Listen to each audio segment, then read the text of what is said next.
Criminals most wanted जराइम की खोज में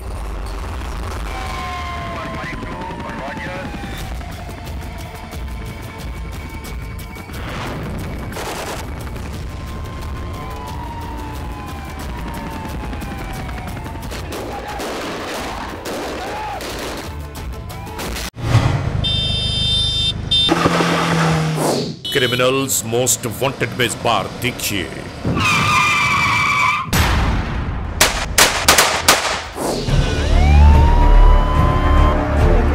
मार गया। जनूबी पंजाब के इलाके मेलसी में होने वाला एक अंदोहनाक वाकया, एक ऐसी दास्तान कि जिसे सुनकर हर आंख अश्कबार हो गई। हमने अपनी तरफ से बहुत कोशिश की है। फायर कर देते हैं। जब अपने ही शरीक हयात की दुश्मन बन जाए तो ऐसे में इंसान आखिर क्या करे? ये सब और मुकम्मल अहवाल जानिए क्रिमिनल्स मोस्ट वांटेड में।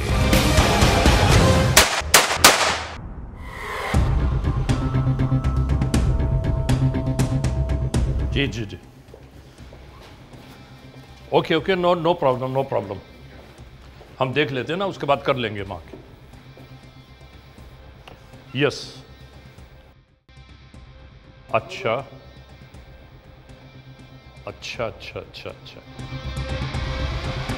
ये कब की बात है ये? Okay fine, no problem. Okay, अच्छा जनाब, मेरी बात सुनो गौर से। अन्ना, अभी आपने जिस मीटिंग को भी ज्वाइन किया था, सर आज जो मीटिंग हुई है उसमें तमाम चीज़ें जो हमें पता चली हैं बड़ी फिजिबल है हमारे लिए। वो कुछ चीज़ें आपको और भी भिजवा रहे हैं अभी।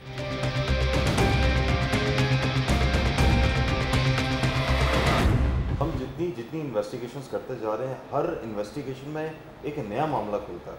यस, जुर्म की तारीख रविश पर दौड़ते हुए मुजरिमों की तलाश में क्रिमिनल्स मोस्ट वांटेड। कानून के निगहबानों और जराइम पेशा अफराद की कशमकश के दरमियान रिकॉर्ड किए हुए प्रोग्राम क्रिमिनल्स मोस्ट वांटेड। नाजरीन, क्रिमिनल्स मोस्ट वांटेड के हर एपिसोड में हम हमेशा यही तो कहते हैं कि हम इंसाफ और कानून की बालादस्ती चाहते हैं और सरकूबी चाहते हैं उन मुल्क दुश्मन अनासर की कि कानून जिनके लिए महज एक मजाक है। इंसाफ और कानून की यही सरबुलंदी हमारे इस प्रोग्राम का मरकज़ी ख्याल है कि जिसका नाम है क्रिमिनल्स मोस्ट वांटेड। तो आइए, हमेशा ही की तरह सबसे पहले हम आप सबको ले जा रहे हैं अपना क्राइम स्टेटमेंट बोर्ड की जानिब, कि जहां आप देखते हैं कि इस हफ्ते पूरे मुल्क में सरजद होने वाले जराइम के आदाद और शुमार क्या रहे। सिटीजन पुलिस लजान कमेटी यानी CPLC और हमारी यकजा की गई तफसीलात के नाते इस हफ्ते पूरे मुल्क में सरजद होने वाले जराइम के आदाद और शुमार।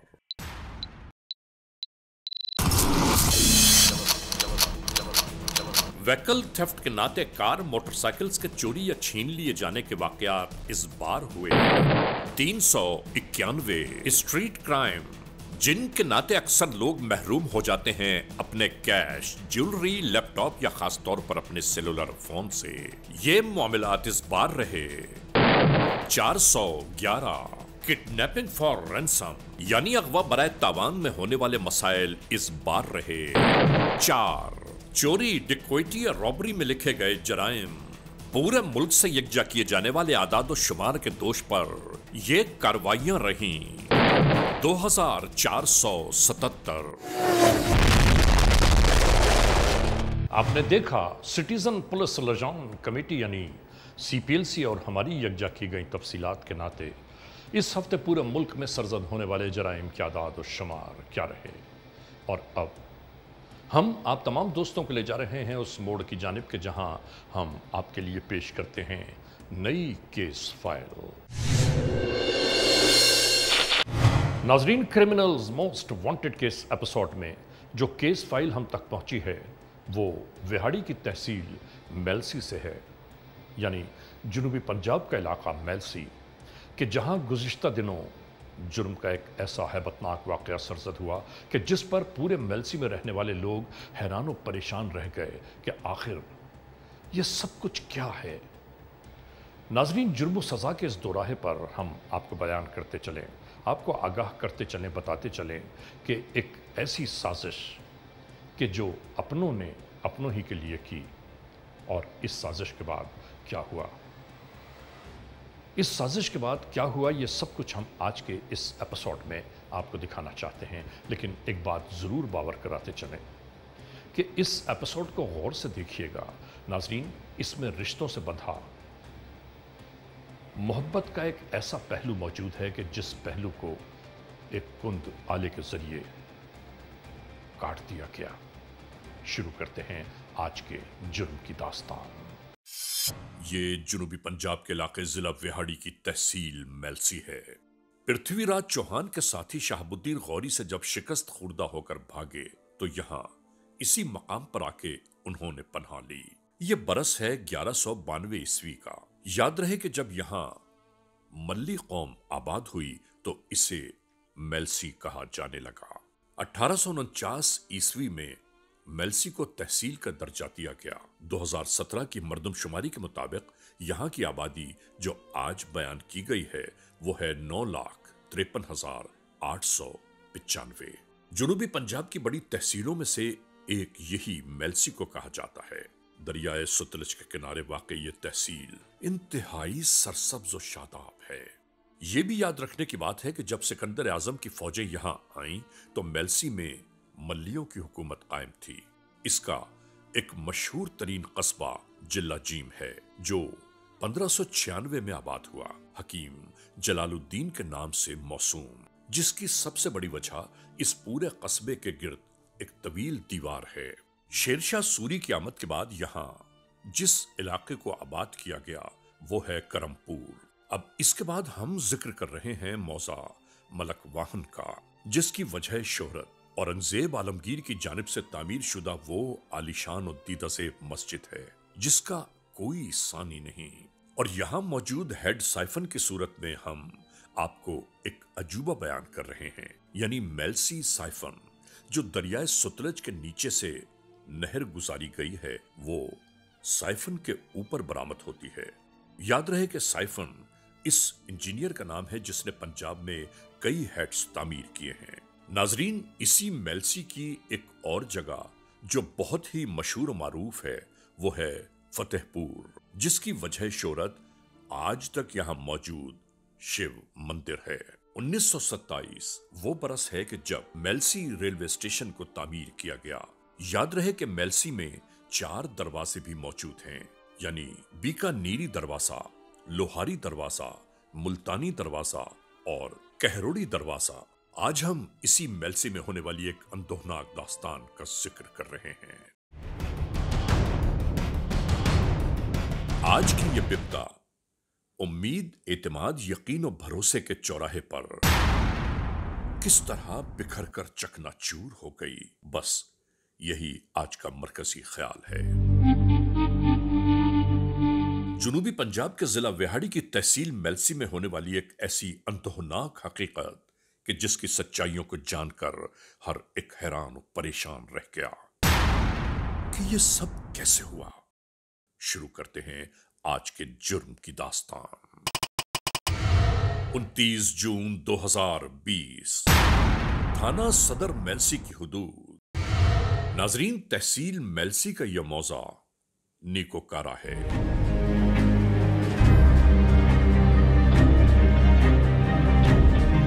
जहां मौजूद इस घराने से इस कहानी का आगाज हुआ। इसी घराने के 3 भाई वकालत के पेशे से वाबस्ता हैं। नाजरीन, सरसब्ज शादाब खेतों के दरमियान ये घर बरसों से आबाद चला रहा है, जहां खुशियां ही खुशियां हैं। जमींदारी और वकालत का ये इम्तिजाज रोज बरोज जिला पा रहा है और यूं ही जिंदगी कामयाबियों और कामरानियों में गुजरती जा रही है। ये मेलसी का अदालती इलाका है।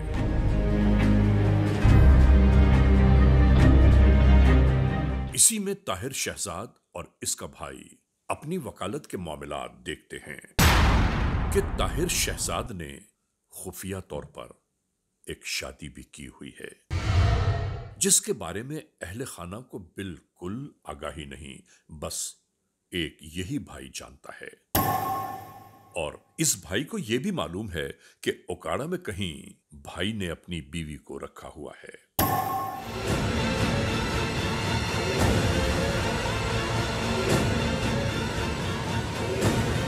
नाजरीन, यहां हफ्ते में 1-2 बार वकील साहब का आना जाना जरूर रहता है। यह घर इसी वकील साहब ने किराए पर लेकर अपनी बीवी और उनके अहले खाना को दिया है। हम आपको यह भी बताते चलें कि ताहिर शहजाद की इस खातून के साथ पहली शादी और खातून की दूसरी है। यह बेचारा अपनी मोहब्बत में सरशार और खातून का दिल अब किसी और में लगा महसूस होता है। इसीलिए अब मौजूदा शौहर से दिल उचाट सा लगता है। नाजरीन, अक्सर भोले भाले मासूम तबीयत लोग अपने जीवन को अनदेखी राहों पर इस तरह गामजन कर देते हैं, बिना ये सोचे समझे, बिना देखे भाले कि इसका अंजाम क्या होगा। और यही अहवाल आज के इस प्रोग्राम का मरकजी ख्याल है।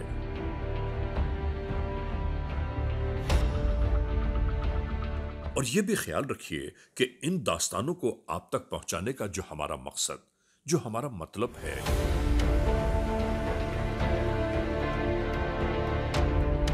कि आप सबको आगाही रहे कि इस दुनिया में अक्सर क्या क्या हो रहा है। किसी का नहीं। यहां की हकीकत और सच्चाई क्या है? मौजूदा वकील साहब वकालत के पेशे से मुंसलिक रोज ही कानूनी मसाइल में उलझे रहते हैं और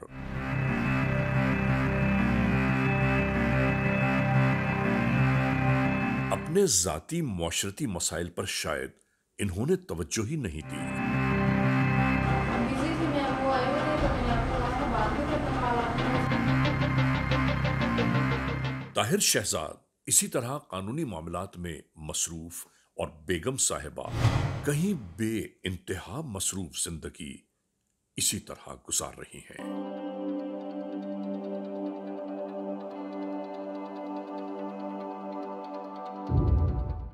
मैं ये कह रहा था कि चलिए आप मुझे जो है वो मैं तो कहता हूँ पैकिंग मुकम्मल करिए और हम चलते हैं। मैंने कहा एक अच्छा सा घर देख लिया, एक अच्छा सा घर देख लिया, इससे भी कहीं बेहतर घर देख लिया। तो इस बार जब ताहिर उकाड़ा आया तो अपनी बीवी से बार बार यही इसरार करता रहा कि मुझे मेलसी से यहां आने जाने में बहुत वक्त लगता है। मैं ये सोचता हूं कि तुम्हें वहीं करीब में कहीं शिफ्ट कर दूं ताकि मेरे आने जाने के रोज के मसाइल खत्म हो जाएं। आपने तमाशा बना दिया, मैं नहीं जाऊंगी। इसमें तमाशे वाली कौन सी बात नहीं, है? बस मैं नहीं जा सकती आपके साथ, मैं नहीं गुजर सकती। बिला वजह का झगड़ा बना रहे हो आप। ये कोई ऐसी बात तो नहीं है जब रहने इकट्ठा है हमने। और बीवी मुस्तकिल इस बात से नाराज दिखाई दी कि वो करीब नहीं रहना चाहती। ऐसे भी अब अपने शौहर की बहुत ज्यादा तवज्जो उसे दरकार भी न थी। शायद इसकी तवज्जो का मरकज अब कोई और है। अब ये खातून शायद यहां मजबूरन जिंदगी के शब रोज काट रही हैं और वकील साहब बेचारे इन तमाम मामलात से बेखबर अपनी मोहब्बतें निछावर करने में मसरूफ हैं। इस बेचारे को क्या मालूम कि इनकी अपनी शरीक हयात ही इनके हयात की दुश्मन बनती जा रही है।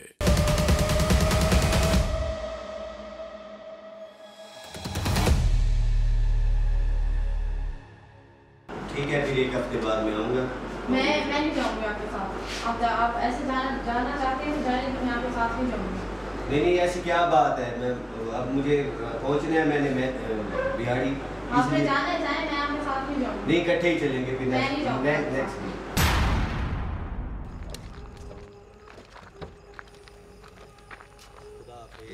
मैं बोल चुकी हूँ आपको, मैं नहीं जाऊंगी आपके साथ। एक सुबह इस घर का यही मंजर था।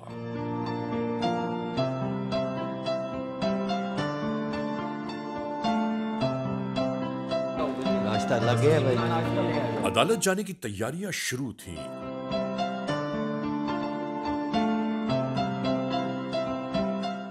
दूसरी जानिब एक कार में सवार चंद अफराद मुस्तकिल इसी इलाके का गश्त करते दिखाई दिए।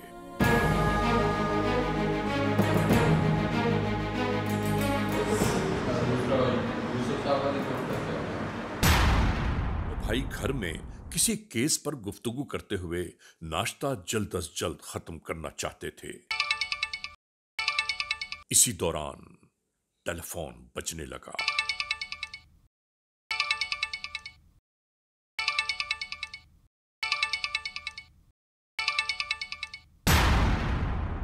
फोन के नाते कोई मालूम कर रहा था कि आप अदालत कब पहुंचेंगे, हमें किसी केस की बाबत आपसे मशवरा लेना है। और फिर इन्होंने बताया कि बस कुछ ही देर में हम घर से निकल रहे हैं। मालूम किया जा रहा था कि यह टेलीफोन नंबर तो आपका जाती है, इस पर तो आज तक इससे पहले किसी क्लाइंट का कोई फोन नहीं आया, तो फिर यह कैसे? और नाजरीन, इसके बाद ये दोनों भाई इसी तरह घर से रवाना होने लगे।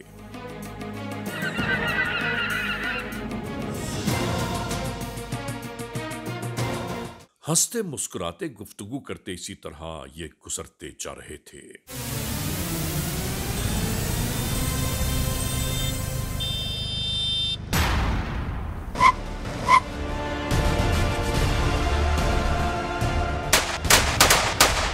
कि अचानक राह में एक नाकाबिले यकीन मोड़ आ गया। देखते ही देखते एक कयामत गुजर गई। भाई क्या हो गया है आपको? भाई क्या हुआ है? पैर हुआ है, आंखें खोलो यार, क्या हो गया? पैर प्लीज यार, आंखें खोलो यार।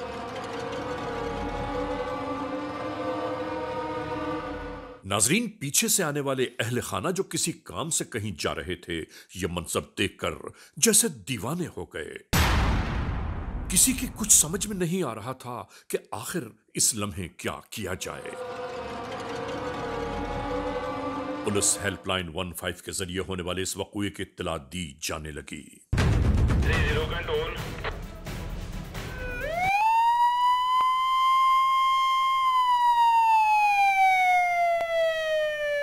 कानून के एहलकार मौके वारदात की जानिब आ पहुंचे। मार गए।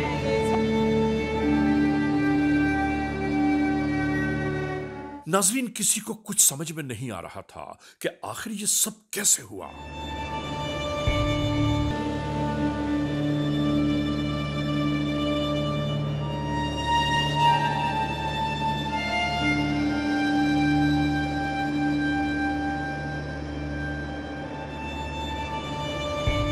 तहकीक और तफ्तीश के साथ साथ फौरन ही इंतहाई जख्मी ताहिर शहजाद को अस्पताल की जानिब रवाना किया जाने लगा।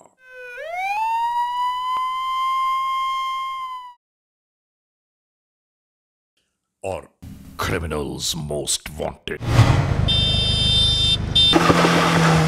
क्रिमिनल्स मोस्ट वांटेड के इस एपिसोड में हम आज आपको दिखा रहे हैं एक ऐसी अंदोहनाक दास्तान जो पंजाब के इलाके मेलसी में सरजद हुई।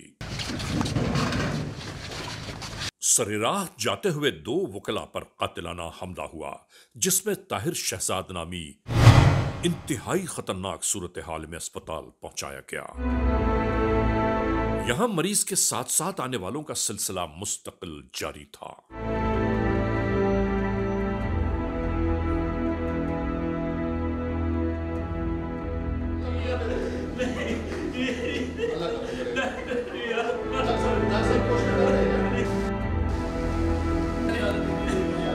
और दूसरा भाई इस हमले में महफूज तो रहा, लेकिन उसकी निगाहों में एक एक मंजर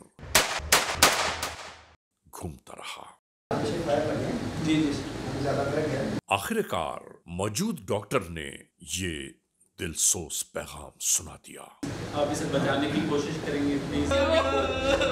और इसके बाद क्या हुआ यार हमारे साथ? हर दिल खून के आंसू रोने लगा। दुनिया के को रहा यार। प्लीज यार, क्या हुआ है यार हमारे साथ, क्या हुआ है यार? तू आंखें खोल ना यार, क्यों नहीं आंखें खोल?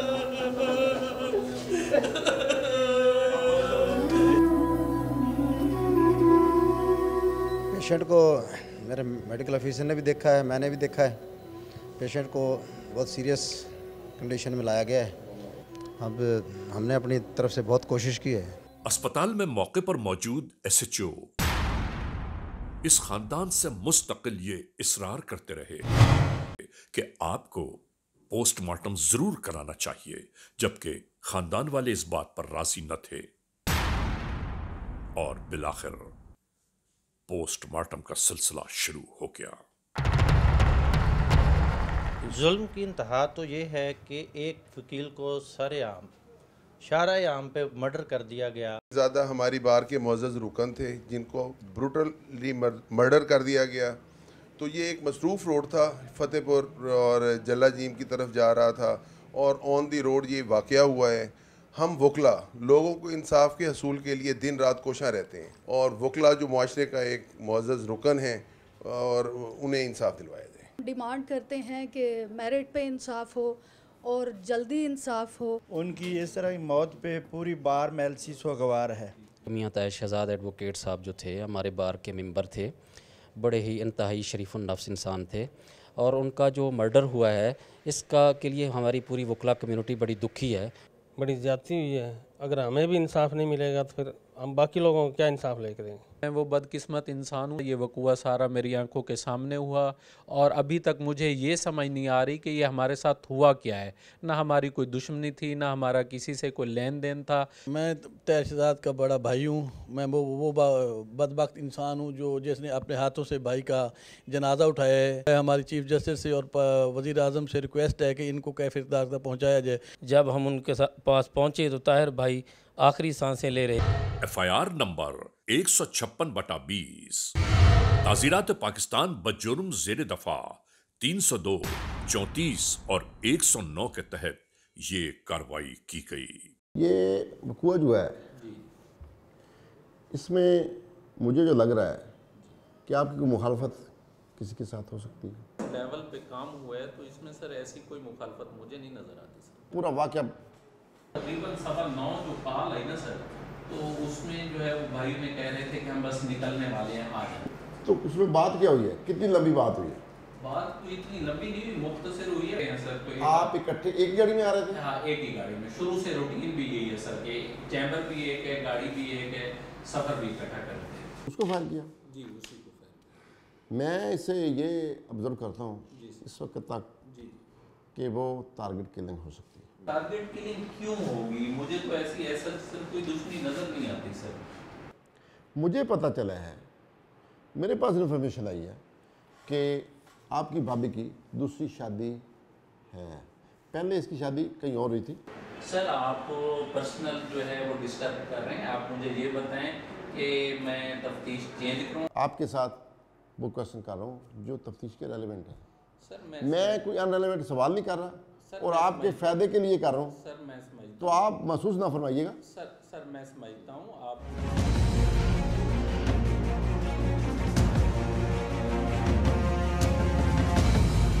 और इसके बाद सदर पुलिस स्टेशन मेलसी में कानून के एहलकार मुस्तकिल इस तफ्तीश में लगे थे कि आखिर होने वाले इस कत्ल के पीछे कौन से अवामिल कार फरमा है।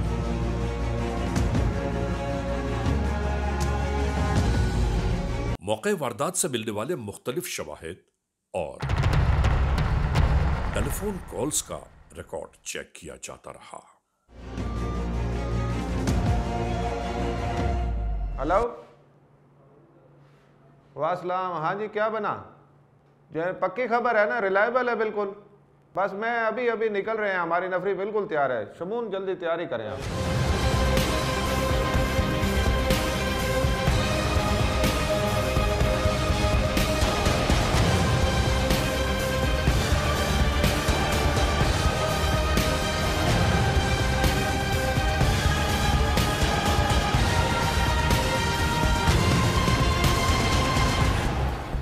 और इस लम्हे कानून के एहलकारों को मिलने वाले मुख्तलिफ शवाहिद और मुख्तलिफ इत्तलात की बुनियाद पर ये उसी जानिब रवाना होने लगे।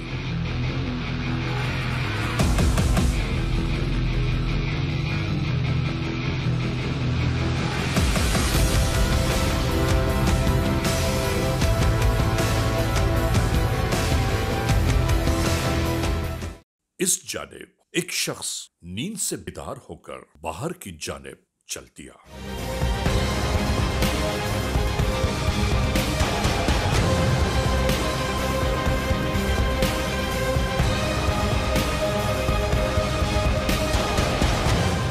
इस शख्स को यह गुमान भी न हो पाया कि इसका ताक़ुब करते करते कानून के एहलकार सरतगा पहुंचे। इन एहलकारों पर नजर पड़ते ही ये अंधाधुन गोलियां बरसाने लगा।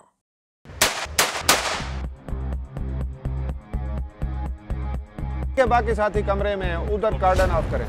यहां से एक मुल्जिम गिरफ्तार हुआ।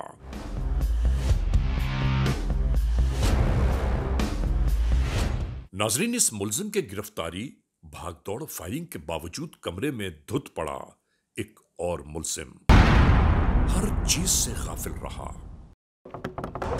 यहां तक कि ये एहलकार इसके दरवाजे तक आ पहुंचे। इसकी गिरफ्तारी के साथ साथ मालूम हुआ कि करीब ही होटल पर एक और मुल्जिम खाना खाने की खातिर गया है। ये सब उसी जानिब रवाना हो चले। बिल्कुल इसी अंदाज से इस जानिब भी निशानदेही करवाई जाने लगी और यूं ही तीसरा मुल्जिम भी तहवील में ले लिया गया।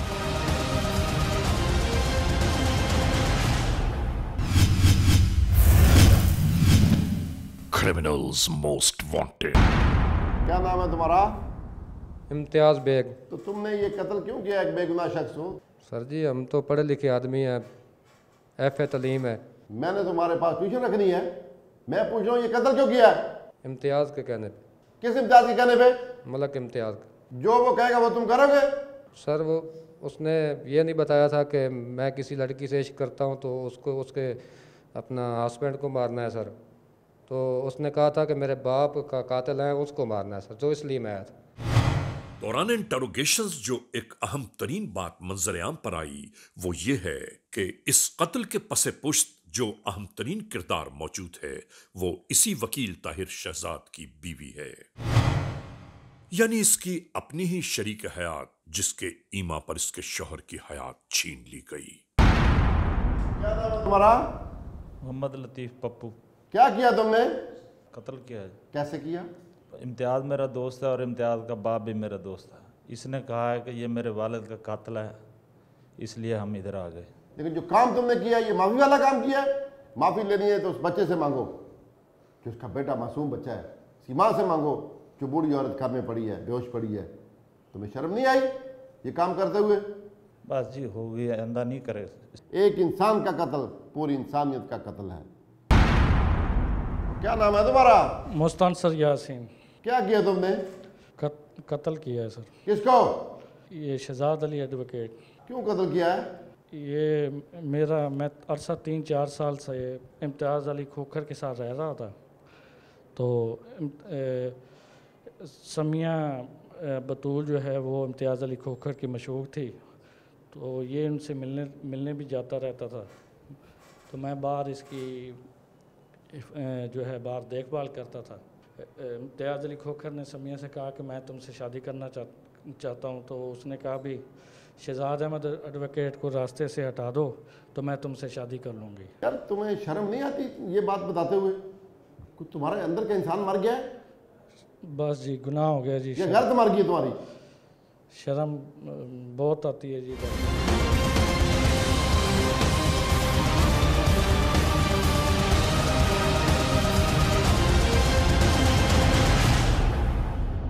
ये कानून के एहलकार एक लम्हा जाया किए बगैर उकाड़ा की जानिब आप पहुंचे। बजाओ ना।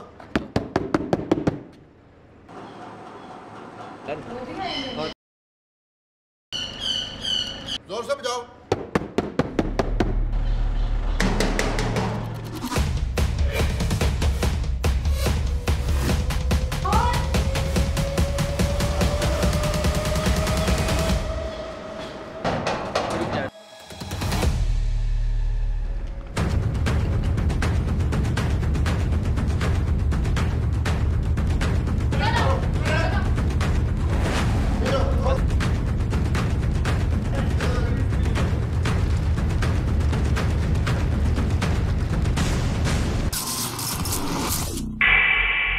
इसके बाद एक अहम तरीन इंटरोगेशंस का फिर आगाज हुआ।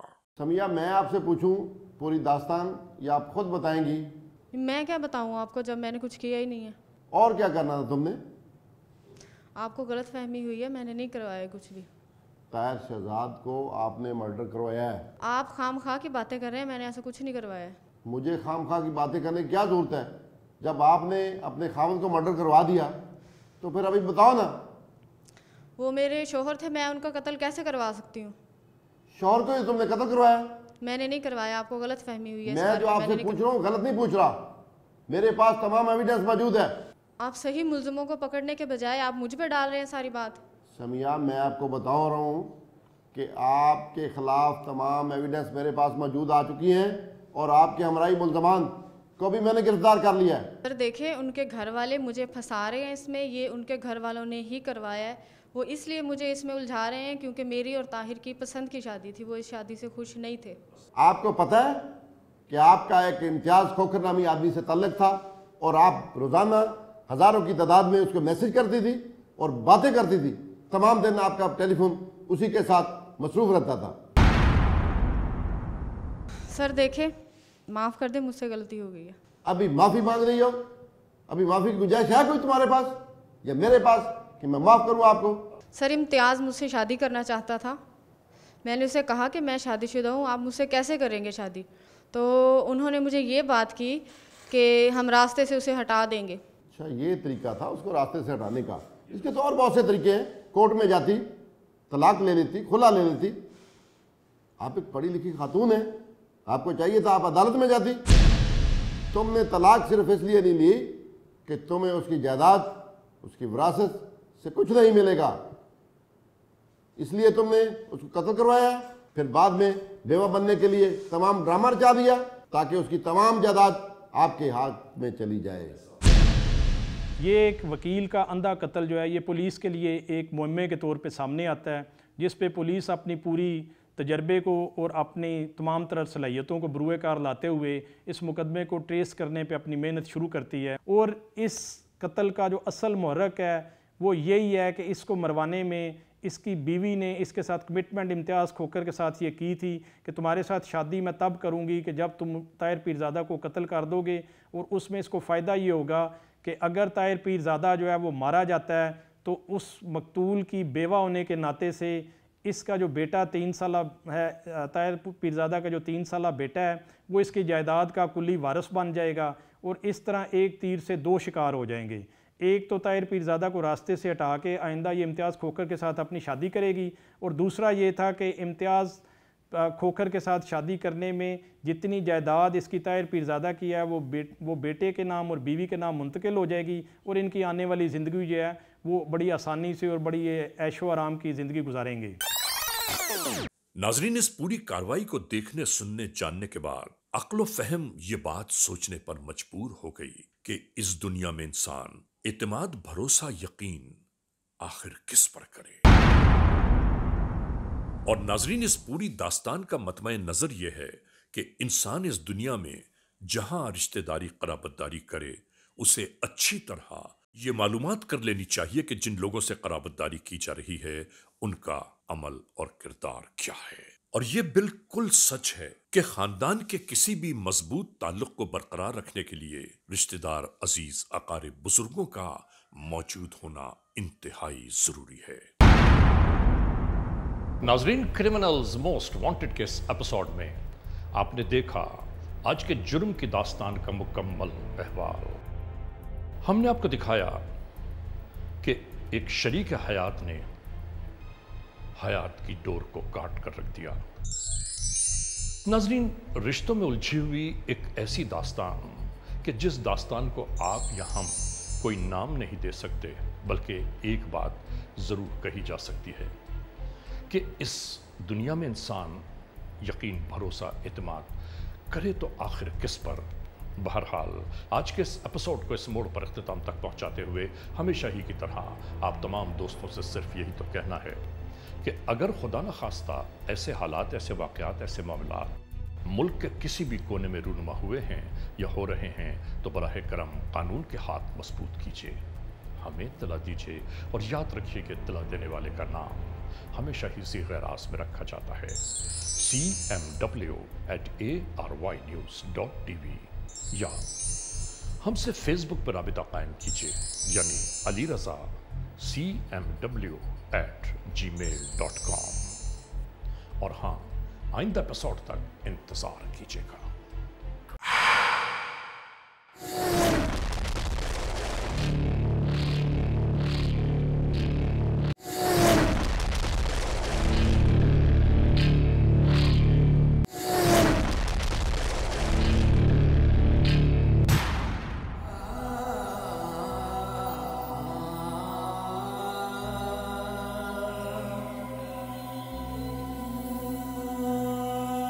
Yeah.